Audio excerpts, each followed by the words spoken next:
They say whenever a loved one dies, most people say rest in peace,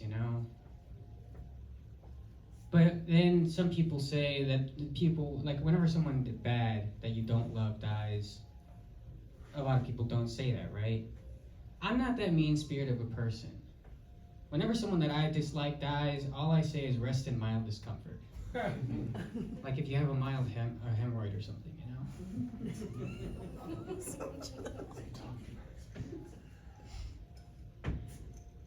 Life is fun, guys. Life is fun. Anybody Catholic in here? Real Catholic? Couple? Listen, this is a Hispanic show. Every time that I think of anything like Hispanic, I just think of the church. I was an altar boy for 3 years. Let me tell you guys, the hardest thing about being an altar boy for 3 years is trying not to fall asleep in the middle of the church, What were you guys thinking?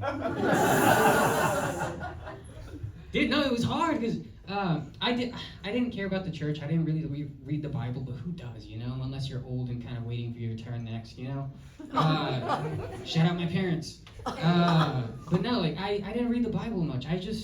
All I really did, I wanted to become an altar boy so that I can really impress the little old ladies at the very front of the church, Yeah. Anybody have those at their church? Yeah, it's the little old ladies that controlled everything from like the paint that was on the walls to are we gonna kick this priest away, And I'm from a really small town, like in the middle of nowhere. Like they took that shit seriously, But the cool thing about being Catholic is you don't actually get to learn a lot about the history of it. I learned the Our Father and all of that stuff. But in college, I actually took some time and researched and looked into things, and I got curious about the Pope. Like, the Pope's been around for so long. And did you guys know that anybody can become Pope? You don't even have to be Catholic. Anybody can become Pope. This is true. Which is actually pretty cool, because I want to run for Pope someday. Yeah. I do. Because what else would I want in life than to be adored by millions of Latinas around the world, Or to wear the fancy garbs, the nice reds, the nice purples. I love Pope Francis. I miss Pope Francis. Yeah. But I will say, I'm not as pious as him. I would wear the fancy robes. And the third best thing is you get access to all the Nazi gold that you can ever want. What better could you get? I started learning about all of the saints. Did you guys know that we just got a new saint? Yeah. Yeah, Carlo Acuti. He's 15 years old. Millennial, yeah. He was born in 96, died in 2006, something like that.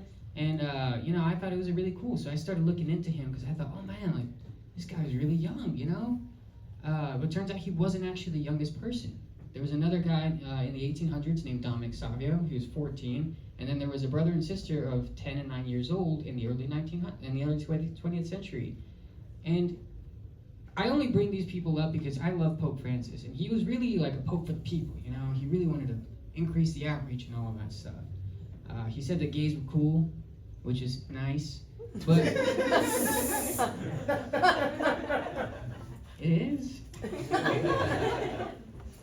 But the thing with Pope Francis is he was the one that actually put Carlo in the position to become a saint, which it's nice, but I don't think it's enough, honestly. I really think that if you want to get at children in today's age, you need to do some TikTok videos. You need to do all of this stuff, but you also need to do it animated because kids don't care about anything else other than animated things, Make a little superhero show. Call it Los Niños Santos, Have them running around from Libya to Peru, knocking down every door, every small parish door, just trying to find all the pedophiles,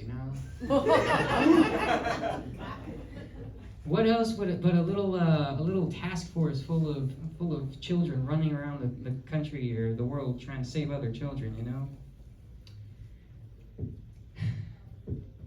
I want to end on something that I firmly believe is true. I think that Taylor Swift is to white women what Beyonce is to toxic Latinas who think they're black. Thanks.